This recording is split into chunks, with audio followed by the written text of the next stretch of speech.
Turkish Airlines presents Business Africa.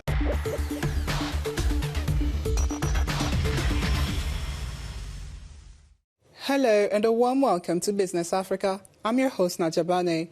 The top stories this week. In the dynamic landscape of economic development, special economic zones have emerged as a pivotal instrument playing a crucial role in fostering economic growth and advancing the ideals of the free trade across the continent. As the curtains fell on the COP28 summit, a historic milestone marked by the proceedings, an unprecedented climate deal uniting over 100 nations in a commitment to transition away from fossil fuels. However, beneath the veneer of global consensus lies a complex tapestry of challenges, particularly poignant in the African context.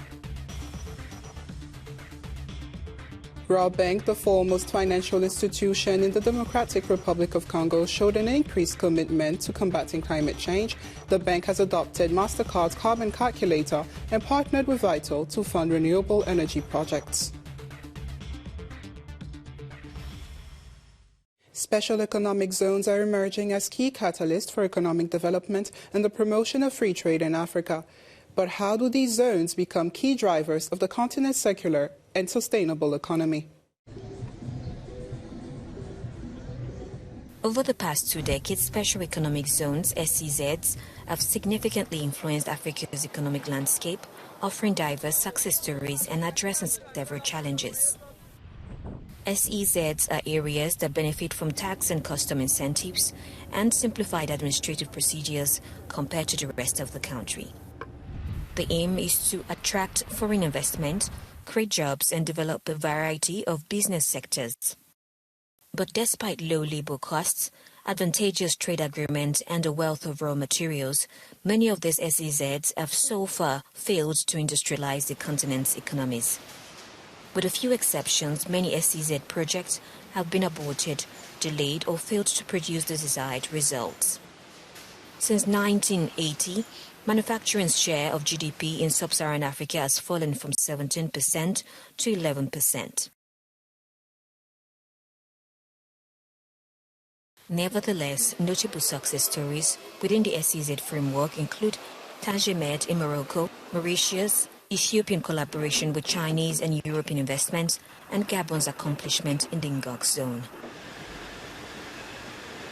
A crucial element contributing to SEZ success is specialization. For instance, Morocco's automotive triumph showcases the impact of attracting global investors and generating substantial employment.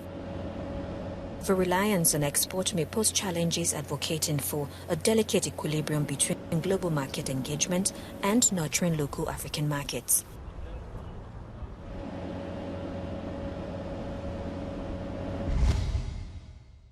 Joining us for more insight is Mubarak Lo, General Director of the Bureau de Prospective Économique of Senegal and Mayor of the Commune of Niomre.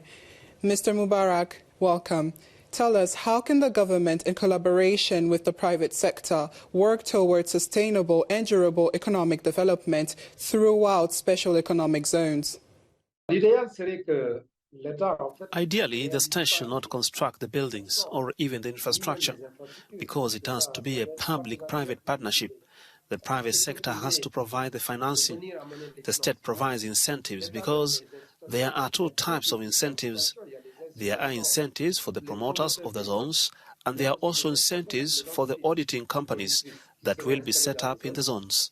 I think that it is the role of the state to develop competitive and fast businesses.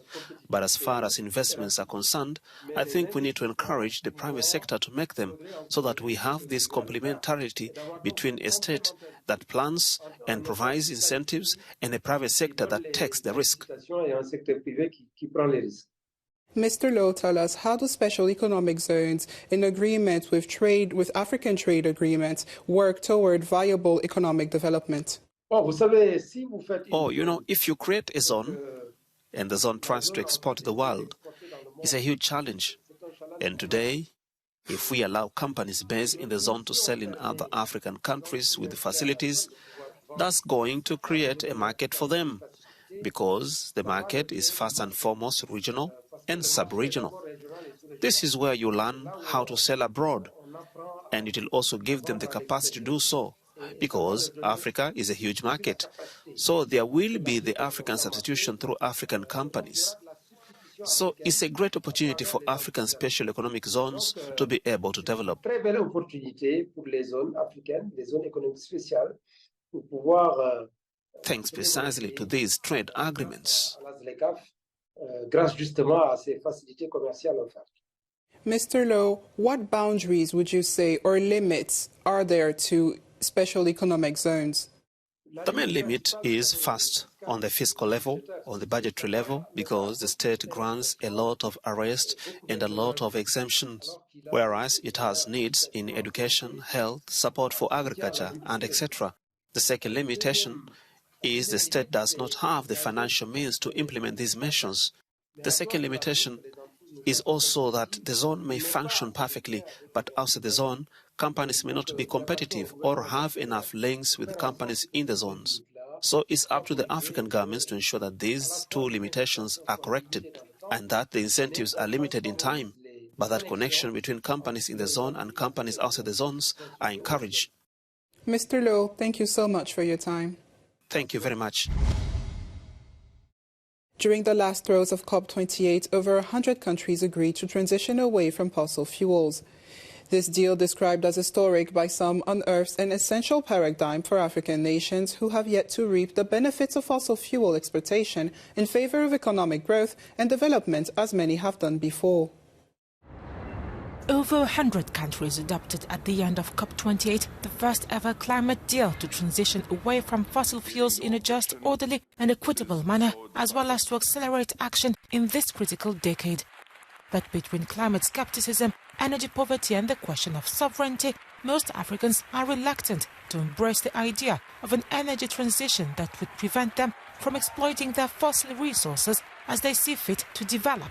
Oh, we are going to continue producing crude oil. There is no stopping. There is going to be more drilling in Africa. You cannot tell Angola, you cannot tell Nigeria, Congo, Brazzaville, Gabon, or even the big producers in the north of Africa like Egypt, Algeria. If you can't tell them, like, pack up, go home, be bankrupt, while European producers, like, Norway is producing more than many African countries and they're not stopping. So African nations are going to continue producing oil because we need that money to drive our economies. But at the same time, we also realize that the sun we have abundant sun in Africa and abundant wind, so we are going to really implement strategies to see how we drive up the private sector, working together hand in hand with government.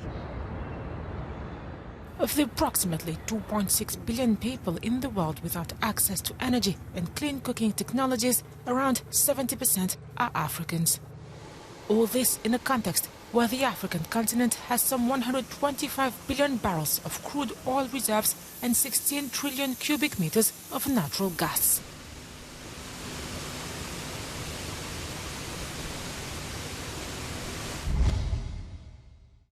In collaboration with the Swedish fintech World Bank, the Democratic Republic of Congo's leading financial institution declared its pioneering commitment to integrating MasterCard's carbon calculator, an innovative tool designed to inform consumers about their carbon footprint, promoting environmentally responsible purchasing decisions. Have a look. World Bank at the COP28 conference in Dubai revealed plans to become the first financial institution in the Democratic Republic of Congo, DRC, to incorporate MasterCard's carbon calculator. The tool informs consumers about their carbon footprints to encourage environmentally responsible purchases. In addition, the bank announced a groundbreaking $20 million investment in renewable energy and biodiversity projects with oil trading company Vital. The $20 million joint venture will serve to foster access to electricity. We're going to start by building solar power stations in Kasai, in the central Equator province.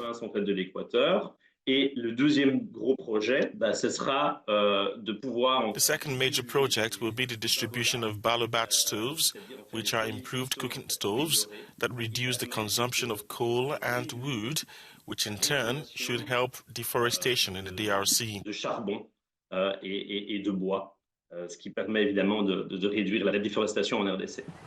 The financial institution is intensifying its climate-focused initiatives with the introduction of the Finance Climate Desk, a significant development in the DRC's financial landscape. Robanks, through the Climate Finance Desk, aims to finance and support carbon project developers in the DRC and to become, in fact, this secure central point for carbon project developers who need financing, who need pre-financing for their projects. On the other hand, we have national and international investors who need security.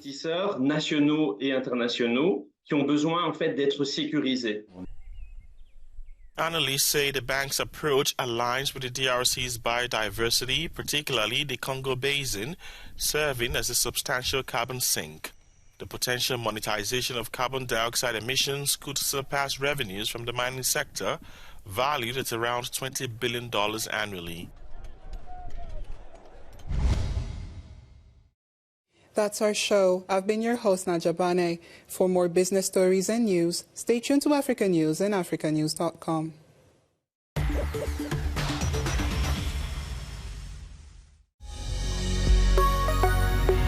Business Africa was presented by Turkish Airlines.